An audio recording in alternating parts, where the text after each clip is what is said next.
Hello students, how are you? This is the lecture number 2 of chapter 8 12th class chemistry D and F block. In this video we will do the oxidation state and some other property of D block element.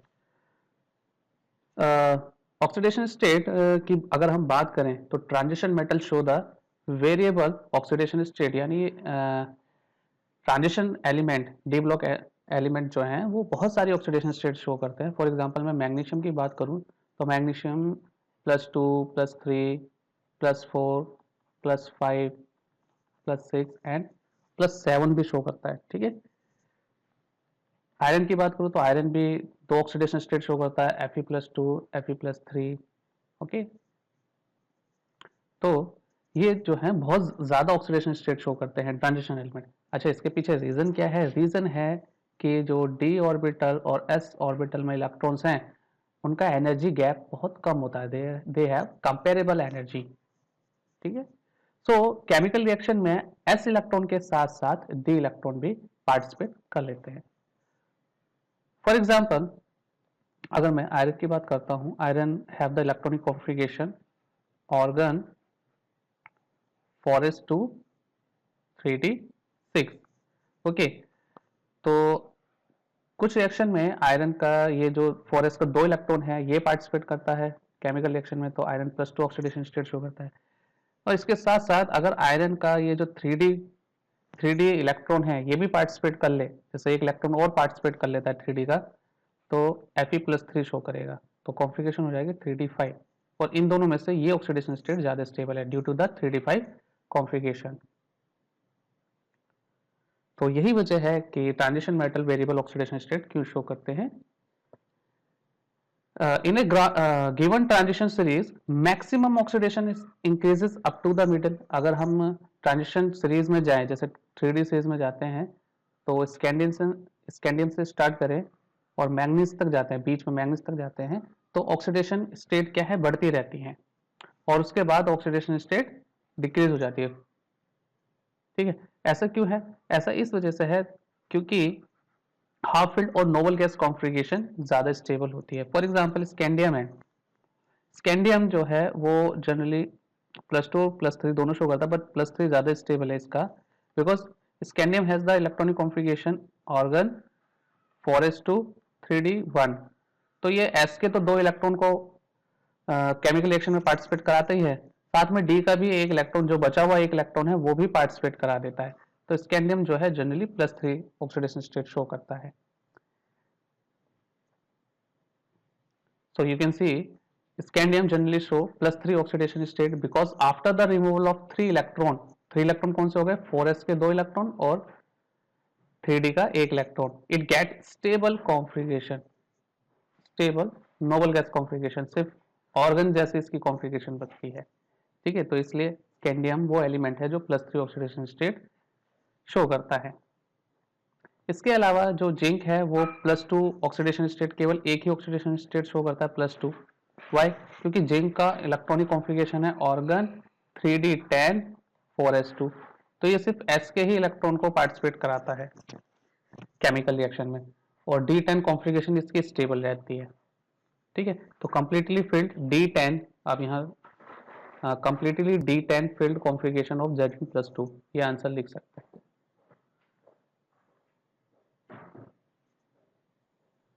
So here is a question, in 3d series scandium to zinc which element show the maximum number of oxidation state and why. कई बार ये पूछा गया है previous year में question कि 3d series की अगर हम बात करें तो maximum number of oxidation state कौन शो करता है और क्यों शो करता है. तो आंसर है Mn, मैग्नीज. ये +2 से लेकर के +7 तक कंटिन्यूसली ऑक्सीडेशन स्टेट शो करता है due to more number of unpaired electron, more number of unpaired electron. This is the reason.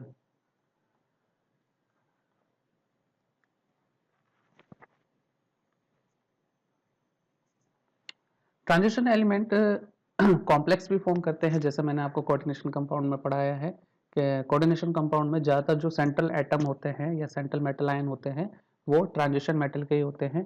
Why? Because they have a peculiar ability to form the complex. For example, they have greater charge to radius ratio. They have vacant d orbital जिसमें ligand क्या है, electron pair provide कराता है. ये ligand से electron pair अपने vacant D orbital में accept कर लेते हैं. तो here are some points due to which transition metal form a large number of complexes comparatively with smaller size, high ionic charge. This is important, ये ज़्यादा important है. Third point, presence of partial filled d orbitals, ability to show variable oxidation state. This point is also important. ठीक है, इनके पास ability है कि ये अलग अलग ऑक्सीडेशन स्टेट्स को शो कर सके. Here is some examples. ठीक है, इसमें आप देख सकते हैं कि iron is the central atom जिसके साथ 6 साइनाइड आयन अटैच है, 6 साइनाइड आयन अटैच. यहाँ पर आप निकल देख सकते हैं, निकल इज द सेंट्रल मेटल जिसमें 4 कार्बोनिल ग्रुप अटैच है. CO कार्बन मोनोऑक्साइड का मॉलिक्यूल अटैच है जिसे हम कार्बोनिल ग्रुप बोलते हैं. इसके अलावा कैटालाइटिक प्रॉपर्टी भी मोस्टली ट्रांजिशन एलिमेंट शो करते हैं.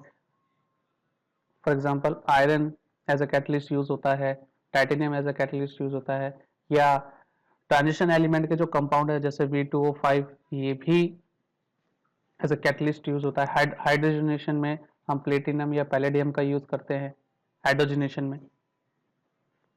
ठीक है, तो यहाँ पर भी ये भी कैटलिस्ट है. तो ये सभी क्या है, ट्रांजिशन एलिमेंट या इनके compound as a catalyst use होते हैं. तो वाई ऐसा क्यों है? सिंपल सा आंसर है, due to variable oxidation state, क्योंकि transition element variable oxidation state show करते हैं. That's why the transition metal acts as a catalyst in a large number of chemical reactions. This is due to their ability to show variable oxidation state and form complexes.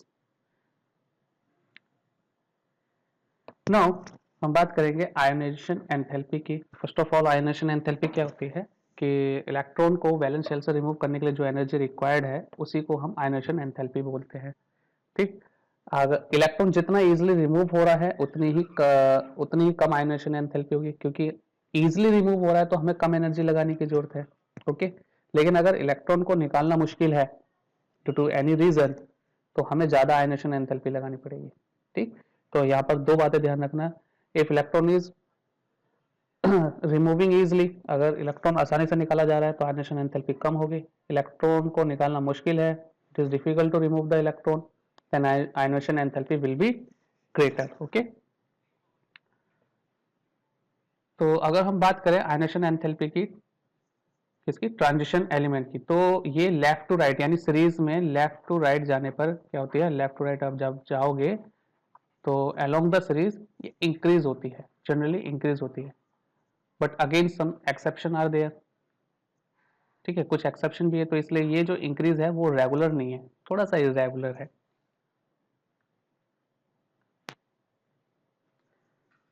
For example अगर मैं बात करूं first ionisation enthalpy की 3D series में, first ionisation enthalpy की बात करूं, 3D series बच्चों याद ही कर लो आप, स्कैंडियम टू जिंक, ये याद रखो, इनके सबके इलेक्ट्रॉनिक कॉन्फ़िगरेशन याद रखो, तभी आपको चैप्टर 9 और चैप्टर 8 में थोड़ा कॉन्सेप्ट को समझने में आसानी होगी. ठीक है, तो first ionisation enthalpy of chromium and copper are low, बाकी सबकी क्या होती है, हाई. अच्छा, इन दोनों की लो क्यों है?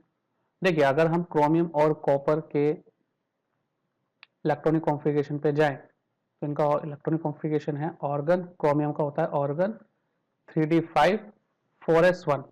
ठीक है, तो इसी तरीके से कॉपर है ऑर्गन, 18 इलेक्ट्रॉन ऑर्गन की तरफ फिल होंगे, 3d10 4s1. एक्सेप्शनल इनका इलेक्ट्रॉनिक कॉन्फ़िगरेशन होता है, ये ध्यान रखना है. ठीक, अगर ये क्रोमियम एक इलेक्ट्रॉन निकाल दे, अगर हम क्रोमियम का एक इलेक्ट्रॉन निकाल देते हैं, 3d5 4s1 कॉन्फ़िगरेशन है, if we are removing 1 electron of chromium तो क्या बचेगा, 4s से एक इलेक्ट्रॉन चले जाएगा, 3d5 बचेगा. यहाँ पर d ऑर्बिटल हाफ फिल्ड है, मोर स्टेबल है, तो ये आसानी से अपना इलेक्ट्रॉन निकाल देता है क्योंकि इसकी जो कॉन्फ़िगरेशन है वो ज्यादा स्टेबल हो जाएगी. That's why it easily remove it's electron. Similarly copper 3d10 4s1 configuration होता है, अगर कॉपर एक इलेक्ट्रॉन निकाल दे तो क्या हो जाएगा, यहाँ पर 3d10 completely filled d orbital है, अगेन इट इज स्टेबल. ठीक, तो यानी एक इलेक्ट्रॉन निकालने के बाद इनके डी कॉन्फ़िगरेशन में कोई चेंज नहीं आता, इसलिए ये इजीली 1 इलेक्ट्रॉन निकाल देते हैं. That's why That's why the first ionization enthalpy of chromium and copper are low in comparison to other 3D series elements. On the another side, zinc has the high first ionization enthalpy. Zinc की अगर हम first ionisation enthalpy की बात करें, E1 की बात करें, तो ये हाई होता है. Why? Because zinc has the configuration argon 3d10 4s2. ठीक है, अगर एक इलेक्ट्रॉन इसका निकालें तो यहाँ पर जो इसकी स्टेबल कॉन्फ़िगरेशन है, ठीक है, ये तो ऑर्गन है ही नोबल गैस कोर. यहाँ पर d ऑर्बिटल कंप्लीटली फिल्ड है, यहाँ पर s ऑर्बिटल कंप्लीटली फिल्ड है, तो बहुत मुश्किल से एक इलेक्ट्रॉन निकलेगा, तो इसलिए यहाँ पर हाई वैल्यू होती है. ठीक है,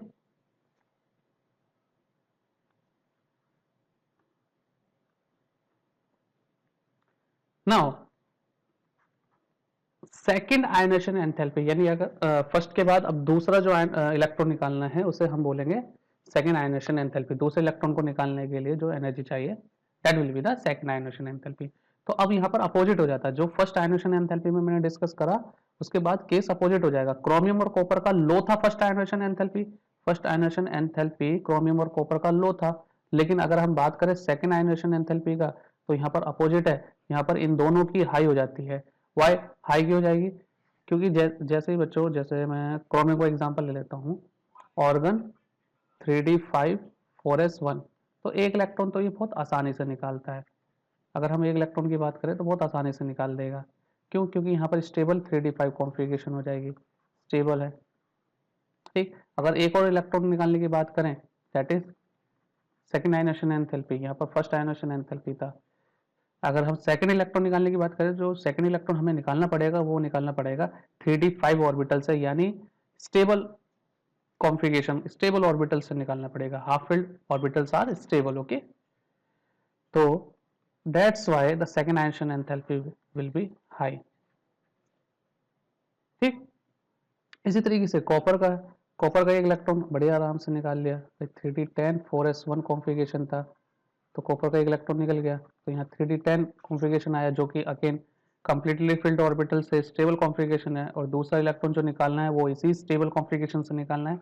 सो ये आसानी से इलेक्ट्रॉन नहीं निकलेगा, आसानी से नहीं निकलेगा, तो हमें ज़्यादा एनर्जी अप्लाई करनी पड़ेगी इस इलेक्ट्रॉन को निकालने के लिए. That's why the second ionisation enthalpy of copper is also high in comparison to other 3d series element. आगे बात समझ में.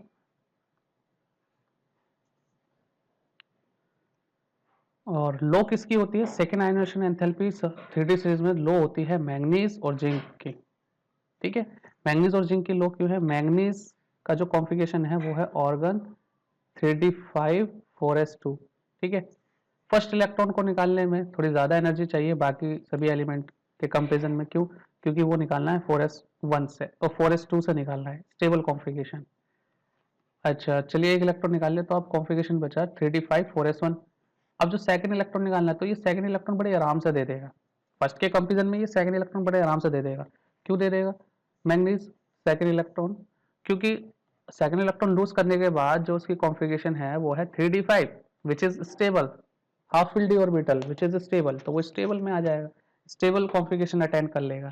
दैट्स व्हाई वो सेकंड इलेक्ट्रॉन बड़े आराम से निकाल देगा. और यही रीजन है कि सेकंड आयनेशन एंथैल्पी मैंगनीज का लो होता है. जिंक में भी यही केस है बेटा. जिंक जिंक का जो पहले इलेक्ट्रॉन निकालोगे वो आप 4s2 से निकालोगे. ठीक है, तो थोड़ी मेहनत करनी पड़ेगी इसमें निकालने के लिए, यानी एनर्जी ज़्यादा लगानी पड़ेगी. तो कॉन्फ़िगरेशन हो जाएगी 3d10 4s1. अब जिंक क्या करेगा? ये अपना सेकंड इलेक्ट्रॉन भी डोनेट कर देगा easily. Second electron easily donate करेगा फर्स्ट के कंपेरिजन में, क्योंकि अब जब वो एक इलेक्ट्रॉन 4s1 से निकालेगा तो 3d10 कॉन्फ़िगरेशन बचेगी विच इज अगेन स्टेबल, तो वो भी स्टेबिलिटी अटेंड कर लेगा. ठीक है, so thanks for watching this video. Please like, comment, share and subscribe also. Thank you.